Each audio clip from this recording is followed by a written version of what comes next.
Hey there and welcome. If you're getting ready for the IELTS exam, then you already know that vocabulary can make or break your score. So today, we're going to build up your confidence by mastering 15 key words from a really interesting reading passage about the geometry of paper. Ready? Let's get started. So here's our game plan.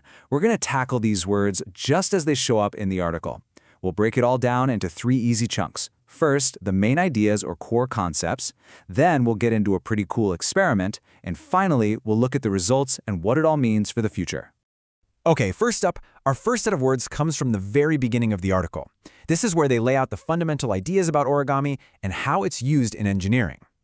Our first word is recognize. Now, to recognize something just means you understand and accept that it's real or valid or important. For example, the article says the usefulness of origami was only fully recognized after the 1960s. You might also hear it like this: the scientific community widely recognizes the impact of climate change, or it's so important for a manager to recognize the hard work of their team. Next, we've got expand. This one's simple. It just means to get bigger. The article talks about tiny medical devices like tubes that expand inside the body. In other situations, you could say, the university plans to expand its research facilities, or as her flower business grew, the owner decided to expand her little shop. All right, let's look at rely. When you rely on something, you depend on it. You're counting on it. In the article, this special origami pattern relies on those repeating diamond shapes. Without them, the whole thing just falls apart. In the same way, you could say, modern buildings often rely on advanced software, or during the holidays, small businesses rely heavily on temporary workers. Okay, our first adjective is compact. Something that's compact is small and designed really efficiently. The article mentions highly efficient compact solar panels for a space mission. Think about it in everyday life, like a compact car, which is awesome for parking in a crowded city, or a compact engine that saves on fuel. And the last word for this section is compress. This means to squeeze or press something to make it smaller. The article talks about folding a huge sheet of material into a highly compressed shape so it can fit in a rocket. You see this all the time with technology, like when an app compresses a big video file. Or think about packing for a trip. He somehow managed to compress a full week's worth of clothes into one small suitcase. All right, we've got those core concepts down. Now let's move into the story of the experiment.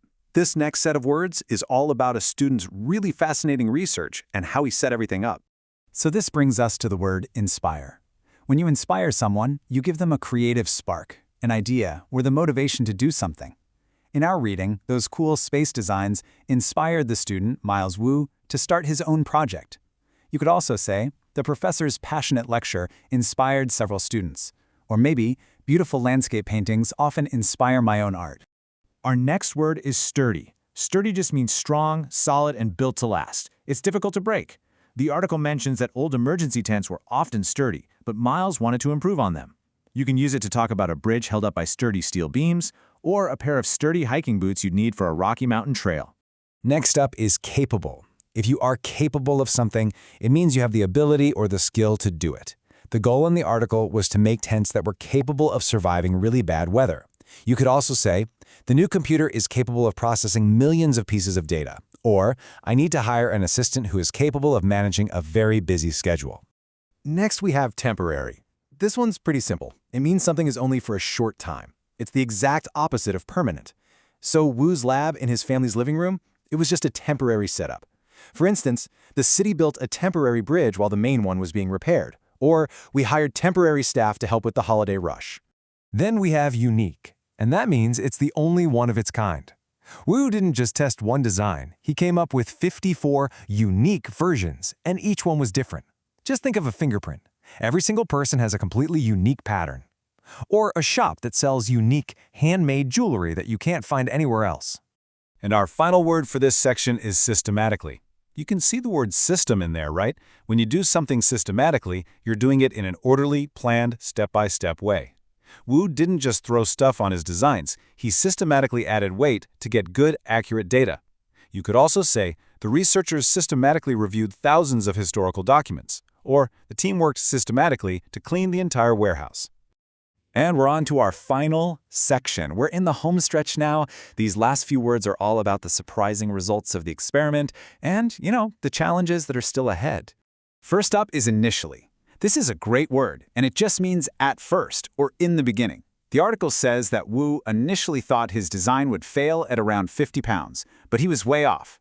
Here are 2 more examples. The project was initially delayed because of funding problems, and I initially wanted to study economics, but then I changed my major. Next, the verb collapse.